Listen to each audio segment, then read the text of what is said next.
Non. J'ai aimé un commentaire que quelqu'un a fait sur Internet. Il a dit, vous faites des débats avec le prophète Joël, pourquoi? Est-ce que vous avez déjà vu un parent qui demande à son enfant de l'aimer? Vous voyez un peu? Quand déjà les enfants voient que le père les aime, c'est facile que les enfants s'attachent. C'est facile que les enfants soient prêts à mourir pour leur papa et leur maman. Le problème, c'est que Dieu est ton père, mais tu ne connais pas son amour.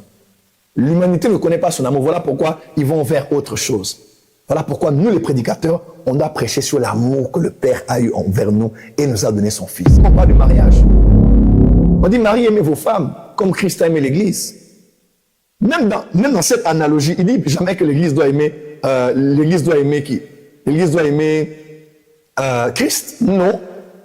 Même dans l'analogie, il ne dit pas que l'épouse doit aimer son époux. Non. Vous voyez un peu? Parce que même quand il parle de ça, quand vous lisez le verset après, il dit, je dis ça par rapport à Christ et à l'Église. Il ne parlait même pas du mariage. Oh, comment?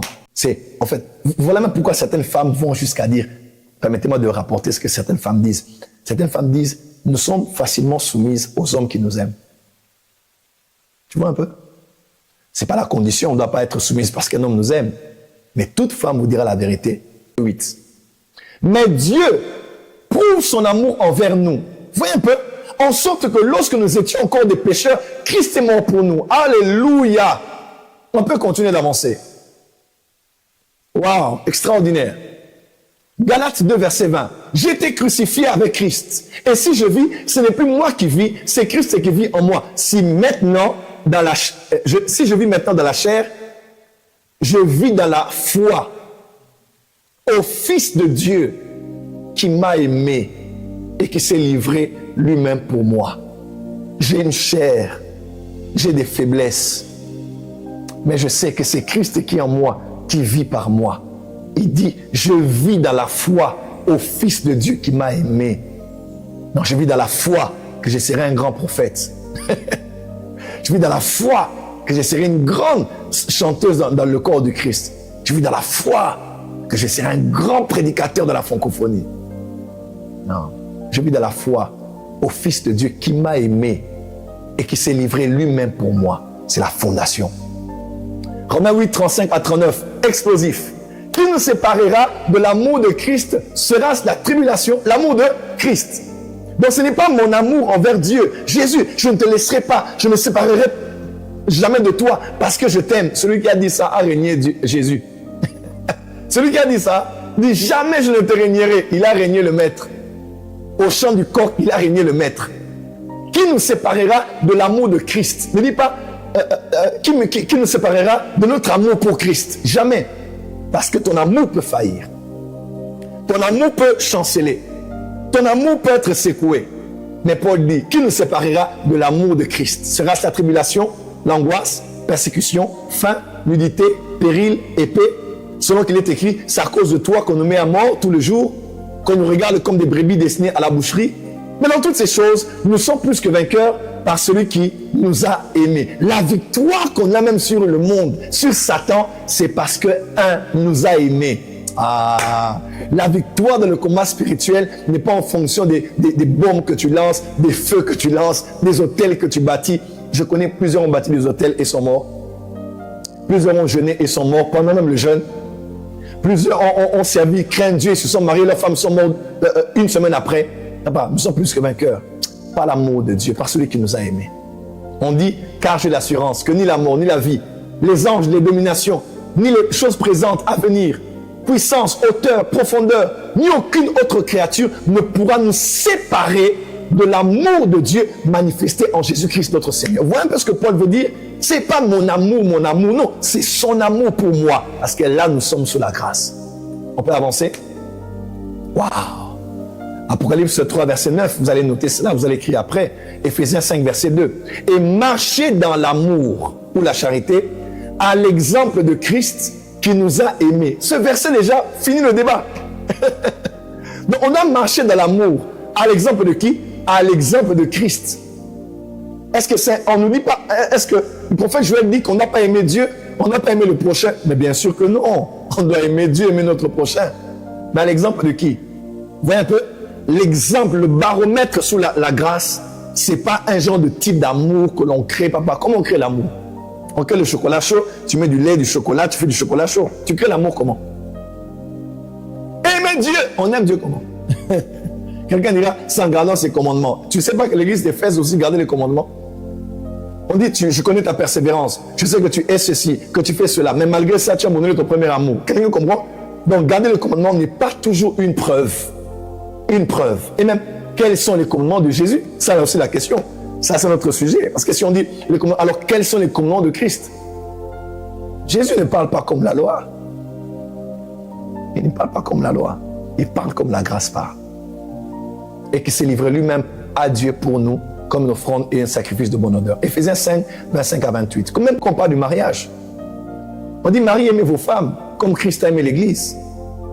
Même dans cette analogie, il dit jamais que l'Église doit aimer, l'Église doit aimer qui?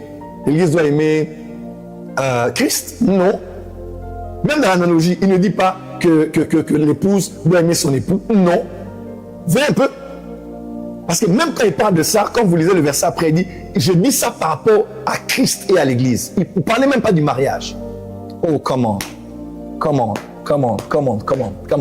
Est-ce que quelqu'un est avec moi? Donc, Paul parlait au fait de comment les maris doivent aimer leurs femmes comme Christ a aimé l'Église. Pourquoi ne dit-il pas que femmes, aimez vos maris comme l'Église doit aimer le Christ? L'emphase n'est jamais notre amour pour lui. L'emphase, c'est notre amour. En fait, voilà même pourquoi certaines femmes vont jusqu'à dire, permettez-moi de rapporter ce que certaines femmes disent. Certaines femmes disent, nous sommes facilement soumises aux hommes qui nous aiment. Tu vois un peu? Ce n'est pas la condition, on ne doit pas être soumise parce qu'un homme nous aime. Mais toute femme vous dira la vérité. Nous sommes facilement sous les bonnes femmes. Quand un homme m'aime, quand je ressens son amour, je la fonds en son amour, je réalise son amour, je ne peux que lui être soumise. C'est ainsi pour l'Église. L'Église n'est pas appelée à aimer Dieu. L'Église est appelée à recevoir l'amour de son époux. Et par réaction naturelle, nous allons l'aimer. Nous allons lui être soumis. Nous allons lui obéir. Quelqu'un me comprend? C'est très simple à comprendre. Waouh, on peut avancer. Cinquième clé, vérité. Dans la loi, l'amour émane de l'homme pour Dieu, exprimé par des œuvres qui le démontrent. Dans la grâce, l'amour de Dieu, l'amour de l'homme pour Dieu est le reflet de la connaissance que l'homme possède de l'amour de Dieu envers lui. Waouh! 1 Jean 4, 19. Pour nous, peut-être pour vous, vous êtes trop saints. Peut-être pour vous, vous savez aimer Dieu. Peut-être pour vous, vous avez la formule chimique pour créer l'amour et puis donner à Dieu. Pour vous, on vous acclame, c'est vous les 3 fois saints, c'est vous les amoureux de Christ, c'est vous les adorateurs de Dieu, c'est vous les qui craignez Dieu comme plus que nous tous. On vous l'accorde. Mais pour nous, nous l'aimons parce qu'il nous a aimés le premier. En d'autres termes, il nous a aimés en premier et nous l'aimons en réaction à la réception de cet amour. Mon amour pour Dieu n'est pas créé par moi-même pour le prouver mon amour. Ça, c'est la loi. Et l'homme qui a essayé de le faire a été bien enseigné par ce pédagogue. L'homme a été limité et il ne pouvait rien y faire.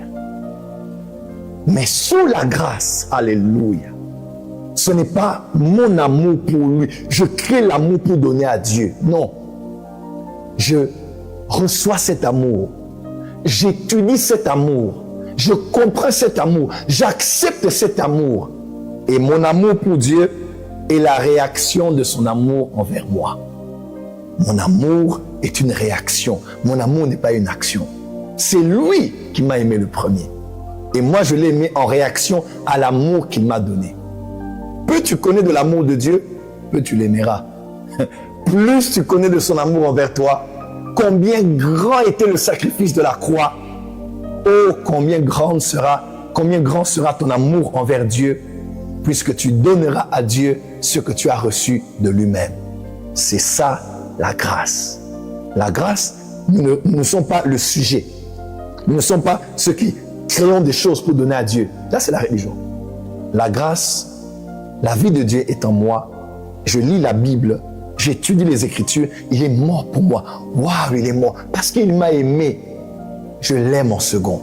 Nous l'aimons parce qu'il, conséquence, suite logique et cohérente.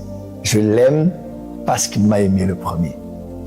Est-ce que Dieu nous demande-t-il de l'aimer? Non. J'ai aimé un commentaire que quelqu'un a fait sur Internet. Il a dit, vous faites des débats avec le prophète Joël, pourquoi? Est-ce que vous avez déjà vu un parent qui demande à son enfant de l'aimer? Vous voyez un peu? Quand déjà les enfants voient que le père les aime, c'est facile que les enfants s'attachent. C'est facile que les enfants soient prêts à mourir pour leur papa et leur maman. Le problème, c'est que Dieu est ton père, mais tu ne connais pas son amour. L'humanité ne connaît pas son amour. Voilà pourquoi ils vont vers autre chose. Voilà pourquoi nous, les prédicateurs, on doit prêcher sur l'amour que le Père a eu envers nous et nous a donné son Fils. C'est en réaction avec cela que nous allons aussi aimer Dieu, parce que c'est l'amour qui nous remplit, qui nous transforme et qui devient l'expression de cette transformation reçue que nous redonnons à Dieu. L'amour. Ceux qui ont essayé ont failli. Est-ce que je peux vous choquer ici? Est-ce que vous savez que Moïse était entré dans la terre promise? Waouh! Est-ce que vous savez que Moïse était entré dans la terre promise? Est-ce que vous le savez?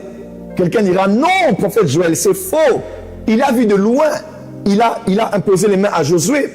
Il a été enterré quelque part où nul ne sait, c'est Dieu qui l'avait enterré. Avant ou je ne sais pas quand exactement, dans le timeline, Lucifer et Michael se sont précipités son corps. Non, prophète Joël, il n'était pas entré. Il est mort à la veille de l'entrée à la terre promise. Mais je te pose la question. Quand la grâce est venue, alléluia, sur la montagne de la transfiguration, Moïse était où? Moïse était dans la terre de la promesse avec Jésus. Parce que sous la loi, tu peux être censuré, mais sous la grâce peut te donner d'avoir accès à la loi de l'exception. Est-ce que je peux déclarer sur quelqu'un ce soir? Je décrète et déclare sur toi, à cause de la grâce de Dieu, exprimée par la miséricorde, par les bontés de Dieu, expression ultime de l'amour de Dieu envers toi, que Dieu fasse que là où la loi t'a censuré, que la grâce te fasse entrer.